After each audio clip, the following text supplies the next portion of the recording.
well, call Haloyim, La Yahweh Bashim Al Shai, Shenya Kabak, Gawala Rakab, Zaquanyam Noah Ba'aith, and Shalom Abarakim, Labakarium, Shal Yashar Allah. You know, that's all praise be upon Yahweh Bashim Al Shai, Bashim Kadash, and double honors be upon the elders and apostles of GMS, and peace and blessings be upon the election of Israel.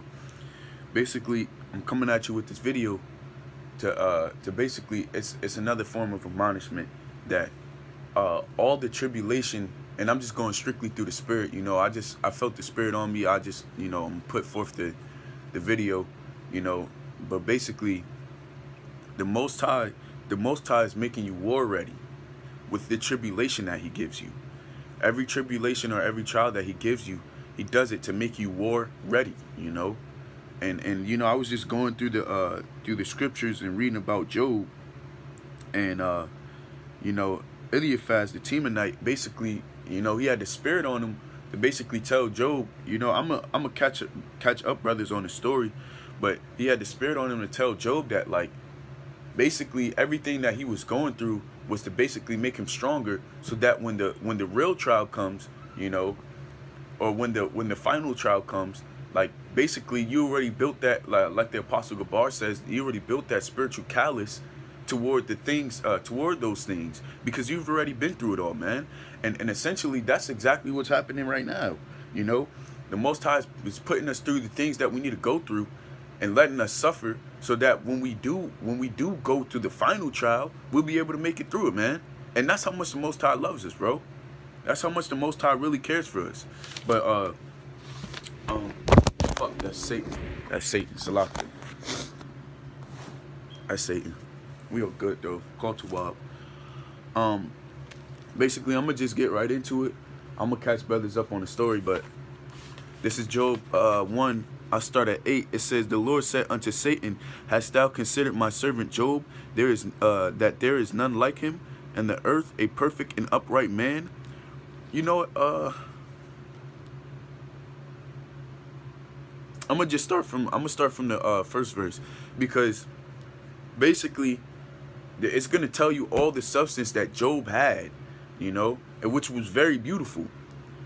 This is Job 1 verse 1. It says, "There was a man in the land of Uz whose name was Job."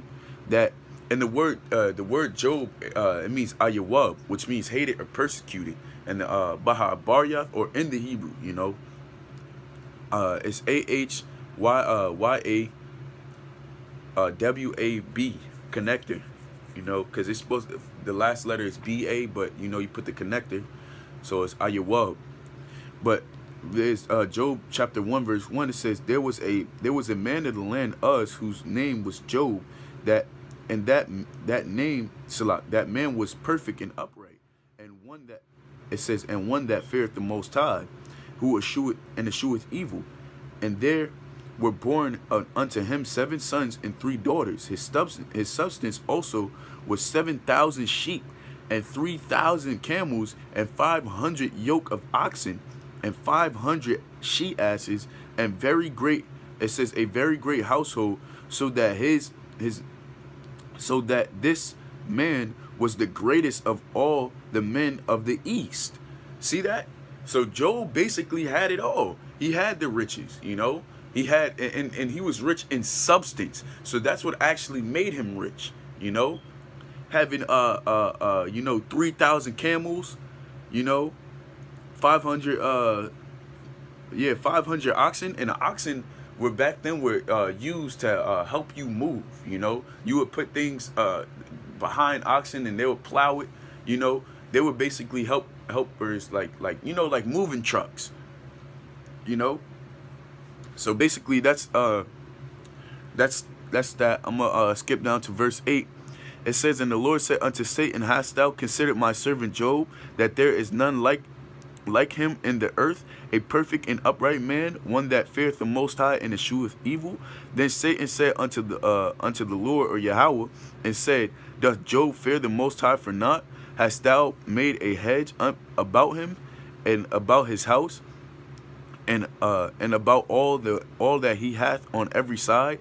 Thou hast thou hast blessed the works of his hands, and his substance is increased in the land.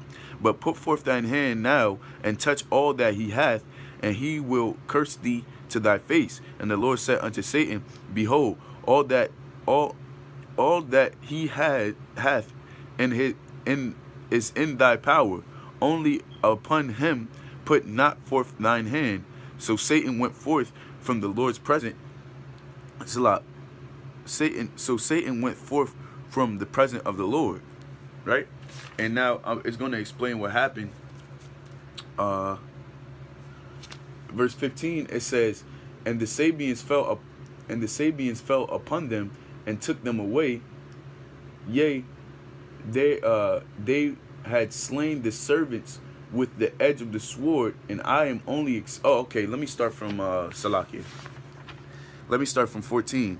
It says, and there came a messenger unto Job, and said unto Salat, and said, the oxen were plowing, and the asses feeding beside them, and the Sabians fell upon them, and took them away. Yea, they have slain the servants with the edge of the sword, and I am only escaped alone to tell thee. See, so now it's gonna go into all the men that basically told Job what had happened to all his substance. You know, verse 16, it says, while he was yet speaking, there came also another and said, the fire of the Most High is fallen from heaven, and hath burned the sheep and the servants, and consumed them, and I am only escaped alone to tell thee. While he was yet speaking, there came also another and said, the Chaldeans made out 3 bands, and fell upon the camels, and had carried them away. Yea, the slain Salat, it says, and slain the servants with the edge of the sword, and I am only escaped, and I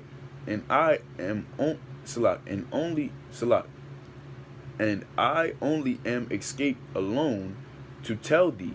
And while he was yet speaking, there came also another and said, thy sons and daughters were eating and drinking wine in the eldest brother's house, and behold, there came a great wind from the wilderness, and smote the 4 corners of the house, and it fell upon the young men, and they are dead, and I only am escaped alone to tell thee. See, so Salakia. So basically, you had all his substance go away. You had his servants get killed. You had and his 7 sons and his 3 daughters get killed. So basically everything was taken away from Job.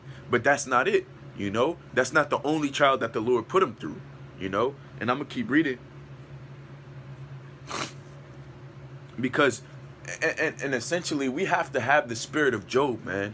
We have to have that warrior spirit, that, all right, I'm gonna go through it for Yahweh Shema Shai. Because in all the things that Job did, and all the things that happened to Job, Job did not once sin with his mouth or sin with his lips, you know, against Yahweh Shema Shai. Salakia. Okay, so it says, then Job arose and rent his mantle, and shaved his head, and fell down upon the earth and worshiped. And see, whenever tribulation comes your way, the first thing you